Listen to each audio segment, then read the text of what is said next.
Well, thank you very much for welcoming me aboard this wonderful media. I just want to present myself. I'm a French architect. My name is Pierre HEIM.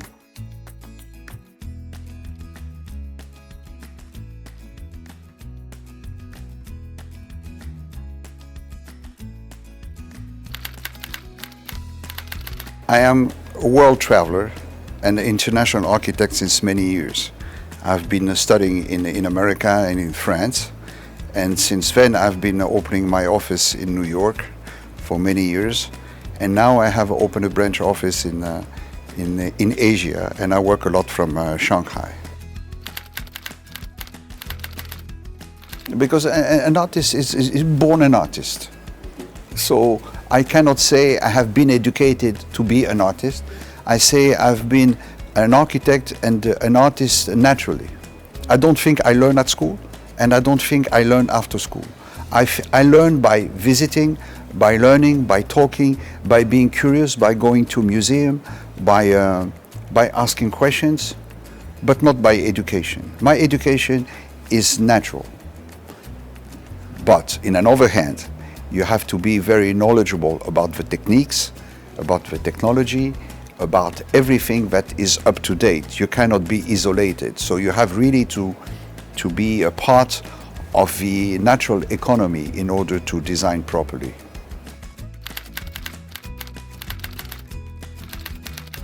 The culture calls you, the climate calls you, the geography calls you, the nature of the soul calls you. So when you go on a job site, you don't think you're going to design one building. You have to look around.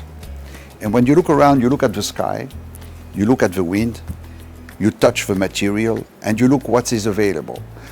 I like to design very much as with a contemporary style, but with local culture, climate, and geology and geography.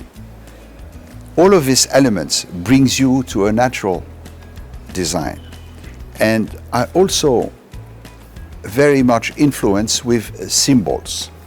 Symbolic idea. If I design with symbols, I feel very comfortable because every culture has symbols and every place has energy. And if you design with symbols and energy, then you relate to what you want to design. And it's a kind of guidelines. Yes, I do a lot of research. First research is that I never design without visiting. I need to visit. And when I visit, I need to take photography. I need also to question the people. And it's where it all comes from, you know. I don't think an architect is an architect, a doctor is a doctor, or a lawyer is a lawyer. A doctor will go and talk to the people and see how they live, and where they come from, and why they are sick, and what do they eat. A lawyer will see all the elements around him in order to determine if he's right, if a person is right or not right. An architect is also making an analysis. This analysis is very important because it's from the analysis that you go and design the right thing. If not, it's not going to be a good result.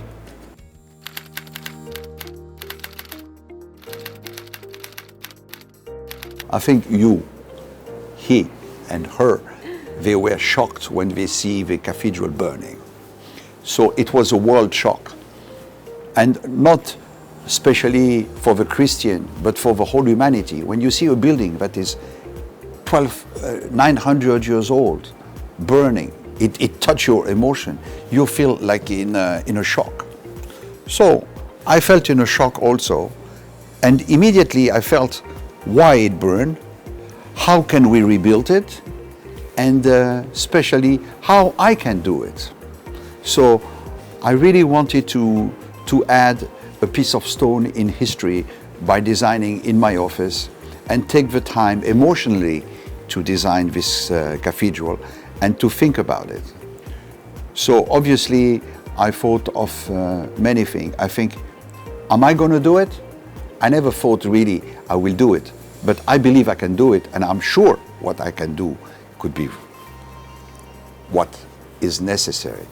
But there is so many political aspects and so many economical aspects that the whole thing is now in a state of debates, and nobody knows how to handle it. The only thing we know is how to consolidate the cathedral, because it's very, very weak and it could be very easily more damage. So our first thought goes to the cathedral and to the monument, how I can preserve the monument.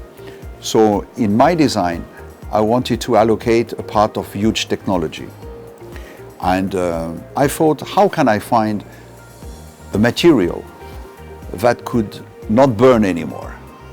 How could I find something that could last another 100, 200, 300, let's say another 900 years or 1,000 years? And how can we do it fast? So the first gesture when you see a cathedral is to pray. So I wanted to design the roof like some fingers and like a prayer. So I designed all the roof with open space like this. I can design it in special material called titanium, because titanium is a very strong material, maybe the material of the future, not the lightest one, but one of the best material actually we can build. So I wanted to design something empty like this. There will be no more flames.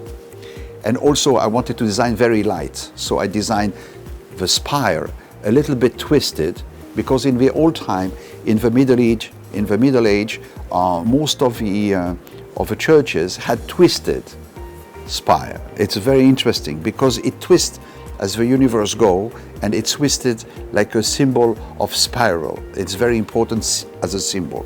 I took all the symbols of the Notre Dame in order to build with the most symbolic aspect, and I even took some specialists about sacred geometry in order to focus in the right elements, in the right space, and also in the right design. So now, what can I do? My project went directly to the office of our president, Mr. Emmanuel Macron, and he wrote me a very nice letter, and he told me that he will consider giving me my project to the people in charge. So now we are waiting the answer, but I have all the answers, so I feel very comfortable.